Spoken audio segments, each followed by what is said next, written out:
Mhm. What's going on, everyone? Welcome back to the Welcome back. long-awaited episode of the Reviews and Brews podcast. Mhm. I'm I'm Dan, and we got Zenodro here. Woo! And Ha. today, I am drinking. Since I'm the only one drinking on this episode, I am drinking Crush the Slush from Wet Ticket Brewing, right in my area. So shout out to local breweries for Mhm. having what I Well, need when I need it. so welcome back, everybody. I'm so happy to be back, with Dan, that we could be able to do these podcasts again. And, Right. of course, we want to be able to, come in with a bang. We want to, what is it, where there's something that we want to do on the show, we want to admit today, or I should say, we should say and I think we should start off with a bang. We are officially endorsing Donald Trump for the 2024 election. I'm just Whoa. kidding. Not I. Not I just I. wanted to Not see what I. you would Not I. say. You were like, That is chill. that is that is not a statement I've ever made in my life. So I mean, if that's what he wants to believe, it wants to do, that's on him. But that's not my view at all, in the slightest. Well, No, but send that. we're not going to do a political one this time around. But before we get into the topic of today, what have you been up to, Zen? Tell the people what Just you been have going chilling, on. just like, working on different stuff, trying a few different things and stuff like that. Hoping, I don't know, working. I started reworking on some music and things like that. So that's really dope. How about you? I mean, pretty much the same. Honestly, I've been trying to do more performances. So I got Okay, one. okay, I see you. Yeah, I got one coming up at House of Independence in Asbury Park on July 28th. So if anyone wants to come through, message me on Instagram at the real underscore DMG, and I'll send you the details for sure. But other than that, yeah, performing, working on more music. What else I got going on? That's pretty much it, honestly. Outside of working, but yeah. Mm-hmm. Hey, Dan, by the way, send that link over so that we could share it. Wait, which link? The link to the stream. Oh yeah. No. I mean, I'll send it to you. I'll send it to you. But you don't have to worry about it right now. Yeah, okay, got it, got Yeah, it, yeah. got it, got it. Okay, so today I was thinking, I feel like some of or at least my favorite of our Mm, shows was kind of talking about like the top 10 list. We had a bunch of them. I think one of the okay, ones yeah, that really I agree. came, yeah, one of the ones that really like I remember well is like talking about like the horror list and stuff like Mm, that. So I thought for today we could kind of go into that kind of realm. It's like, in my opinion, it's really difficult to find mm. like a horror film that's like good nowadays. You know, I'm gonna have to say this year has been pretty good in terms of horror movies. but like I'm saying, compared to other genres, that in comedy, it's like kind of hard, especially because like especially with comedy, but that's a different story just because it's subjective. But with Yeah. horror, right? I what I've seen, and this is like not just talking Mm, about like recently, but this has kind of just been something that's always been the case. Is yeah. like they'll hit a gold mine and then they like milk that See, thing I until feel it's like dead in the ground. the hardest genre to do is like, at least for me, the hardest genre for me to get into is dramas. Like that's super hard for me to get into. Like I don't like. I feel like comedies I can let pass, sort of, kind of, just because they're not meant to be taken seriously. Hmm. But dramas, when I have to like actually feel some sort of empathy for characters, more so are harder for me to get into. But I mean, that's just me as a movie person. Like those, like it has to be a really good drama movie for me to consider it good. Like I don't know if you ever seen The Bike Riders. No, never It seen came that. it came out so AMC does this thing called AMC Screen Unseen on like Tuesdays or random days in the month, Uh-huh. and you pay $5 and they let you go see a movie before it comes out, Oh, essentially. that's dope. And so there was a rated R one, and I was like, oh, maybe this is horror, but it was not, right? I was so pissed. Listen, I left the movie theater within the first 10 minutes. That movie was Oh, so trash, so trash, and it was just so uninteresting for me. And then it started off with these like this chick with this accent. I don't know where she was from, but I was like, I'm not listening to this for like 2 hours. wait, I what's was it like, I'm called? confused. I want to It's look this called Bike up. Riders, and I think it's good. Like I think it's rated good, but nope. You'll understand why. Like if you watch the movie, you'll be like, okay, I know why Dan left now. Like Okay, so it has. it's probably a really good movie to people, but to me, it was not my cup of tea at all. First 10 minutes, I was out of the theater. I was like, listen. I mean, and I also have the A list, so it really didn't matter. I was seeing the movie for free, kind of anyway. So I was like, "Fuck it, I'm just not gonna stick around for this movie." Yeah, you're not a drama person, so you know. But there are dramas. It was just I was expecting a horror movie, and then to Mhm. throw this type of movie in my face was just the audacity was crazy. Wait, but like, so you're not a horror person? I mean, a drama person. I mean, and so, but if a movie like there's certain movies and television shows too that kind of transcend the genre. You know what I mean? I could That's what I'm think saying. Like more. Yeah, I have to like feel like a connection to what the movie is about for me to really be invested in a drama movie. yeah. Like, not everyone likes biopics, right? Right. However, and I'm sorry, I still haven't watched it. Been very busy, but Oppenheimer did really, really, really well at the box office, especially coming at the same time as Barbie, which also did amazingly well. Yeah. Like And like, Oppenheimer, not my movie. Or yeah, not yeah, but not I'm for talking, yeah, but I'm talking about like in general, like people, like you know what I mean, not just you, yeah. you know. So, but there's like that movie, I feel like transcends that biopic genre. They don't typically do well, right? I feel Yeah. like, sometimes they do, especially if they really embellish the facts.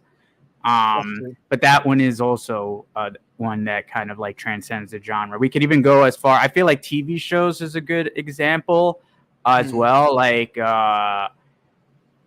House of the Dragon, Game of Thrones, right? That's like a Are those fantasy. considered dramas though? Yeah, it's because it's within that. It's like because it takes it. I feel It like it's a trans. mixture of like three. It's like fantasy, drama, action. Because Yeah, yeah, there's a yeah, decent yeah. amount of action in it too.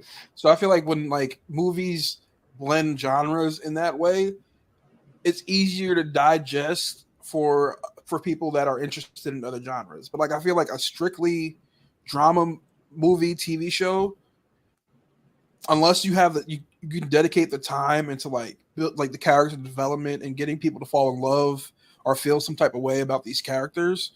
For Hmm. me, it's not going to work out unless they do that. And in a movie, it's hard to do because you don't I feel. have that much time. But like TV Hmm. shows, I can do. Like for instance, I watched all of Grey's Anatomy. Like I'm not gonna say it's my favorite Yeah, show, but it was a good show to me, and I was able to like develop empathy for certain characters. yeah. I feel that. I've had shows like that. I could tell shows like off the top of my head that I didn't really love, but I did watch the whole thing, like 30 Rock. I'm trying to think of other ones, but 30 Rock comes to my head. That was just a good show. And then, but there's one thing that you said that actually I wanted to just touch on Ozark, a you, little you bit. like Ozark, right? Yeah, Ozark. Yeah, that's another one. Yeah, like I liked I it. did I not didn't like love Ozark, it. but yeah, It I did was not like. okay. Uh, you know, but back to what you were saying, right? Like with Game of Thrones, when you're saying it's a blend of genres, it's true. However, right, although the first scene, right, was very like fantasy based, right? There's like something going on in the first scene of the show in Game of Thrones. Throughout the whole season, except maybe towards like maybe there's like very very few spots, but then towards the end there's more fantasy when like Daenerys's dragons are born in the first season. It's a very drama filled show, like no like really fantasy. It's really about like the political Who's the stuff that's going. antagonist in Game of Thrones? Like over the entire, was it like different each season? Because I didn't watch it, so was it like different? So yeah.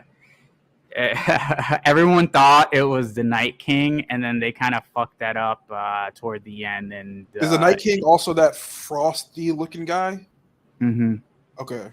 They used him as a plot device to weaken Daenerys' armies, because Daenerys had like a really really strong army, and then she went up north, and then she lost like a lot of it. But it made so, but it was Spoiler like alert. Spoiler alert. Yeah, sorry. Yeah, well, if you haven't watched it, then you're like, I don't know. But yeah. So when she went up north, she lost most of her army, and then when she came back, she could fight Cersei for the throne. However, it was more of an equal footing because of the army she lost. Okay. So it felt to me like it was like a way to destroy half like her army, so that it would seem fair to Cersei when they fought the final battle. However, it should have been the other way around. She should have fought Cersei first, taken control of her forces, then gone after the Night King. Literally, the first episode in Game of Thrones sets up, like, tells you it's going to be a fantasy, like, type of show. And then it doesn't talk about fantasy pretty much for the rest of, like, the season. There's, like, not that much. Like there's like little bits and pieces in the first season, but then it gets further and further, right? And they start talking about it. House of the Dragon instead takes place in a time where because dragons in that time weren't alive until like Daenerys reborn them. But House of the Dragon is a prequel that takes place when dragons are still alive. That's more fantasy. And definitely would not have done as well if it were, even though it's really good, if Game of Thrones hadn't come out first. Because Game of Thrones was really, really at first, like, based on the drama aspect, and then started over seasons making it more and more about, like, the fantasy aspects and stuff. So people weren't, like, thrust into, you know what I mean? Thrust into the fantasy aspect. There was like that bit of realism where people could be like, oh, okay, I get what's kind of happening. This seems like very political. It's a lot of drama, a lot of tension between these different factions. I could get into that because I can't understand it in like a real life sense. So it's like the Tudors plus fantasy. Yes, exactly. It's like medieval, but they slowly insert that fantasy so that people would kind of like, you know what I mean? They get, and then over time, and then like once it became like every episode you're seeing dragons, but like at that point you're like so used to it because you got like you were like slowly getting used to it, and now it's okay to see it. And now with House of Dragons, it's literally the show, right? So it's okay because we're already in that world. So that's how I kind of see it in that way. So it is a drama, and that's one of those dramas that transcends, right? The genre. Same with what's another one? I think a big one is Breaking Bad. Oh yeah, Breaking Bad. Squid Games. Yeah, I would say Squid Games is more of a thriller too, though, than a drama. Because like the whole games aspect is like maybe like suspense drama, what kind of suspense drama thriller. I feel like I would categorize Squid Game as, because it's not just drama. I feel like the drama only comes into play when it gets into like those people's personal lives and figuring out why they all came to play the Squid Games. But other than that, I feel like the whole game aspect is suspense and thriller.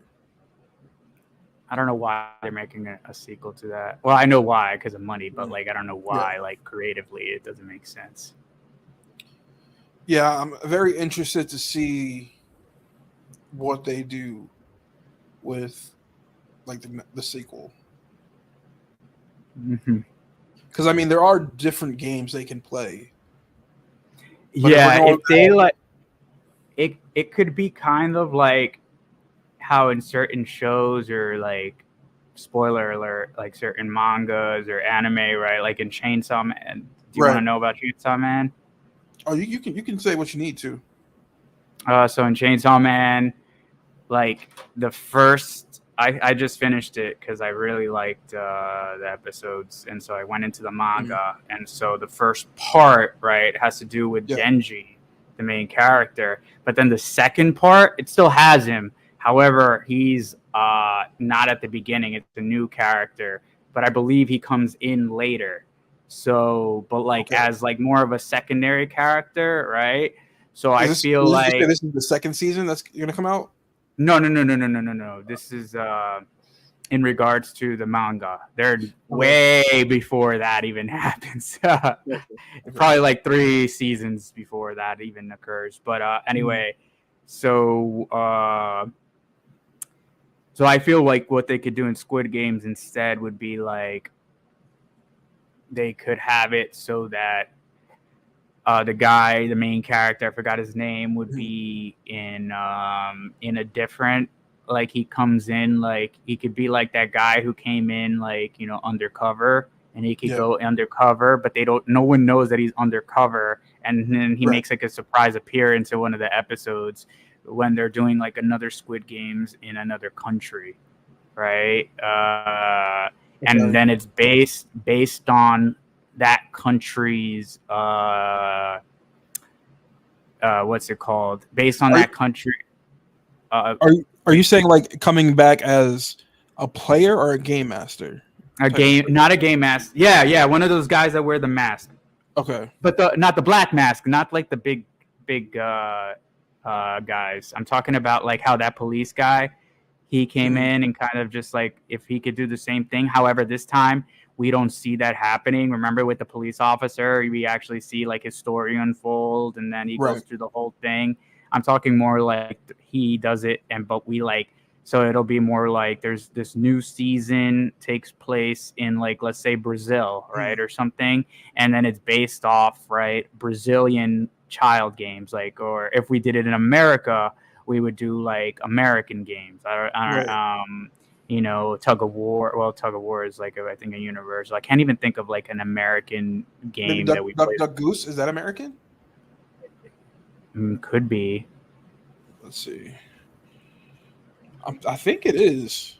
But you get my point, right? Tag is probably American. Tag, yes. You ever seen that movie, Tag? That was a good movie. I have. I like Tag. That was a good movie. But anyway, yeah. So yeah, Tag. You know, based on that culture's like, you know, childhood games. Mm-hmm. That's how I would play it. And then like in the mid-season, right, the new main character. Swedish. What type in what is it? What is an American? Duck Goose is Swedish. So fun fact for anyone that hears that at a trivia night. Duck Goose migrated from Sweden to America. Wait, Wall Ball is American? Or was it made in America? I feel like a bunch of American games are like not American games. Yeah, child games were created in America. Okay, Tag, Dodgeball, Hot Potato. Dodgeball. That would be a good one. Dodgeball would be a good one. Ooh, Hide and Seek would be a one too. This would be really cool. Okay, for Dodgeball, right? So everyone would have like a thing strapped to their chest or something like that, right? Right. And then, of course, you know, if you have the ball and you hit it and then it turns red, kind of like in laser tag, and then you're kicked out. And then if everyone loses, then it explodes. That would be crazy. Something like that, you know what I mean? I can definitely see that. Or like, yeah. I can That's see how I would do it. Too. I think they'll do it. I think they'll for the next one they'll like have it in a different country, and it'll be based off that country's. Games. Yeah, it'll be a big country that has a big population and is popular with Netflix. Besides But I mean, I America, feel like not were all those games from that country in the first Squid Games?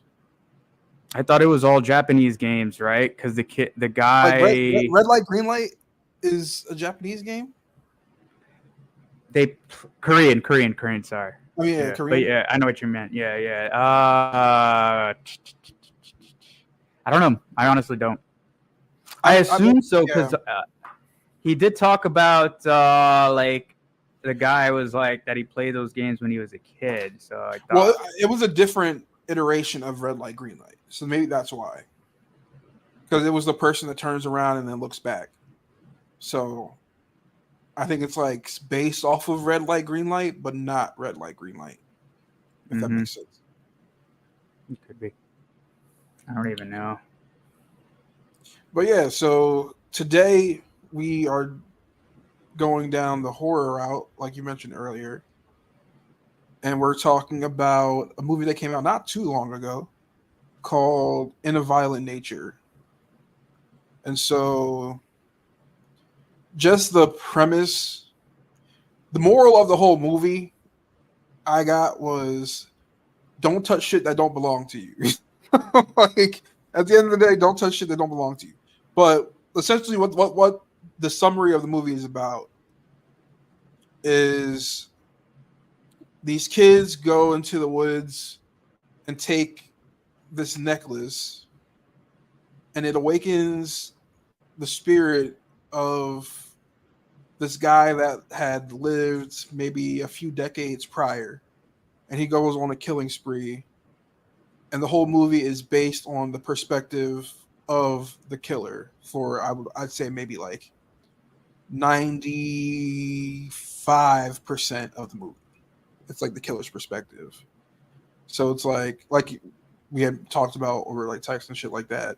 It's like if Jason Voorhees or Michael Myers was being followed around with the camera instead of like Jamie Lee Curtis. Yeah, I think that's the perfect way to say it because like I feel like there's been movies where they take the perspective, not the whole perspective, like base the whole movie on it, but a big chunk of it in the killer's point of view, right? But in those movies, the killer has it has a personality, right? And like like Freddy Krueger type of villain, Chucky type deal, you know what I mean? And I'm not saying they always do that, but they'll like take maybe in certain yeah, definitely in some of the sequels, I would say that they they kind of like they put more time in their shoes, or I should, you know what I mean? However, you do not see that because in the movie, like you said, right, the killer is more of a, like you said, Jason Voorhees, Michael Myers type of murderer who like does not like speak and just kind of just walks really slowly, right, and is just there. So it's like really interesting and really kind of, in my opinion, it's really cool. And you would think that it would get boring, but I really enjoy the way that they kind of integrated, like they'll put in like some dialogue, people talking, while the killer's kind of just like slowly walking, right? And you see that a few different times throughout the movie, and I just thought that was like kind of a really cool thing that they did. I enjoyed the movie just because it was like a very fresh take on the slasher genre from what I've seen before, and not just a fresh take, but like it just like was done also very well. The acting in some cases they're not super great. It was definitely like low budget acting for sure. Yeah. It's a B movie, but the camera work was good, right? That stuff was good. The effects were good too. Yeah. It didn't look like overdone and campy. Yeah, no, it did not look when it came campy. To, like some of the acting, like he was saying. But yeah, the acting for sure. But it was like, I definitely enjoyed it. I definitely recommend it, especially if you're into that kind of genre. It's a Yeah. very, very, very good genre to kind of get into it. Hmm. I agree. It was, for me, I would say, if I'm rating it on a scale from 1 to 10, I'd probably give it like a 7. I'd probably give it like a 7. Yeah, Solid I think I'm 7. gonna go with a 7.5, 7 around that. Mhm. Because it was just like, I feel like some of the acting definitely could have been way better than what it was, for sure. Also, the Um, ending, I like read like the meaning behind it just to see like, I didn't love it. I see what he was going for, but that's all I'll say about it. for me, I just wanted it to, like, if we're gonna go down that slasher route, I wanted more of a fight against Hmm. the slasher, where that just never happened. It was like he literally just did whatever he wanted, and no one could do anything about Hmm. it. So like there was never a time where I was like, okay, actually no, I'm lying. There was a time when it almost happened, but then it just didn't happen. And then I was like, is this really going to be the end of it? And then I guess it was. Not sure how, or I mean, I'm not going to spoil it, but I'm not sure what actually ended up happening in the woods after what had happened, but it seemed like it came to a close for the time being. Yeah, they may make a sequel. I don't know if I'd watch it just because I think the allure of this is just kind of the different, like the I change feel like in they should like.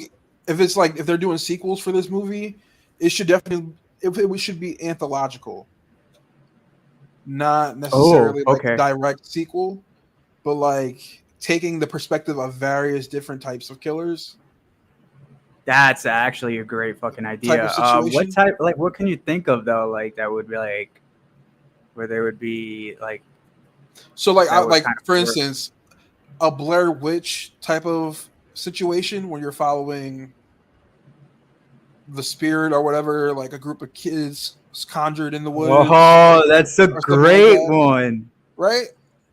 Yeah, no, I like that one for sure because it's a docu series, like because it's Mm. like documented, but you'll like see the camera, but it's like you'll see the guy holding the camera, Yeah, yeah. and like in certain scenes, I think that would actually be a cool concept if done well. Mm-hmm. Uh, Because you know how like the people in the survivors or whatever, like they're running with the camera and you can barely see what's happening when they're running, but like you'd have like a steady like camera that shows them running and like following the spirit or entity, whatever you want to call it.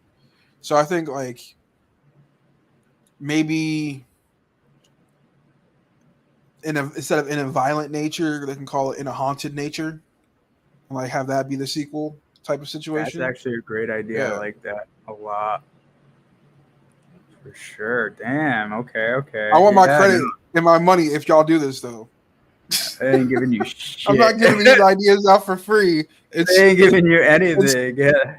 it's written down right here in this video that I came up with this idea. Get the copyright. Yeah, sell it to them. I'm like, listen, I watched your movie. Here's an idea for a sequel. Pay me. Hmm. It's a See, good idea see, though. I like that idea. Uh, I co-wrote it with him, so just give us the EP credits. give us a cameo. Yeah, I'll run Uh, with the camera. You can do the stereotypical kill the black guy off. Just let me get the first 15 minutes in. Give me my what 15 minutes. movies do they really do like kill the black guy off like first off? I like off the top of your head. Did that happen in? No, that wasn't first. Because that's the Leprechaun in the Hood. They did it. Isn't it all like just black people in the movie? Yeah. There No. Not all of them. Not all of them were black. I think there was an Asian in there too. was an Asian in. Yeah. Throw them in there, yeah. But damn, okay. Are you in your Leprechaun movies? Love those things. Mm-hmm. No. I don't think I've ever really fully watched Leprechaun 1. Oh, I watch that at least 10 times a year. I know you love that movie. It's just something easy for me to throw on in the background if I don't want to pay attention because I've already seen it. So I'm like, all right, I'll just play this. Or if I'm like laying down about to take a nap, I'll just throw that on because I can just fall asleep and not worry about missing anything because I've already seen it. They need to make a good reboot of that. Listen, I don't want no more Leprechaun reboots if Warwick Davis ain't coming back as Leprechaun. He's old though. Like you gotta like give. I mean, the Leprechaun doesn't require that much. Like you can use a body double for like the running and stuff. That's true, but still, like Like I just think I don't know. I've seen the other Leprechaun movies, and no one has nailed the vibe of Leprechaun the way he has. And similarly with like the Freddy Krueger reboot. It was never as like the Freddy Krueger was never as good as the original. They were going for a different vibe, It was supposed to be more, I guess, realistic in a way. You know what I mean? But they still made Freddy Krueger say like these one-liners that just didn't give off that Freddy vibe. It was just I don't know. Like Robert Englund was just the supreme Freddy Krueger, which is why I guess they had made like 7 different movies. Which is funny because the guy who did the second Freddy Krueger, he's a good actor. He was in I think the movie Little Children, which he got nominated for an Oscar, and then he not to say he didn't do a good job. Not to say he didn't do a good job, but like you said, it was a more serious Freddy than like a petty Freddy. Yeah, you need somebody that's like has that like Freddy's known for his sense of humor. Yeah. Which he did not have. But at least the movie wasn't as bad as Halloween ends. I mean,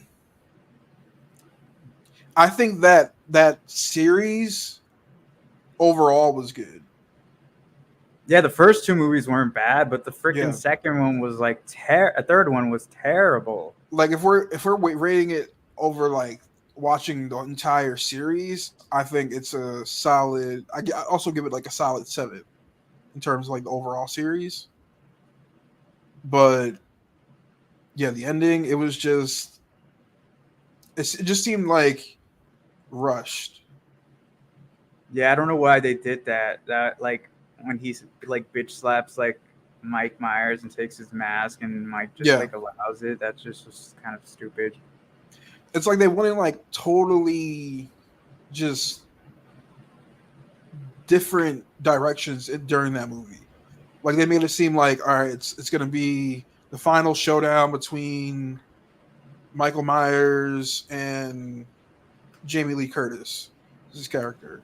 But then introduced like sort of like this demonic presence that just influences people to turn into this monster.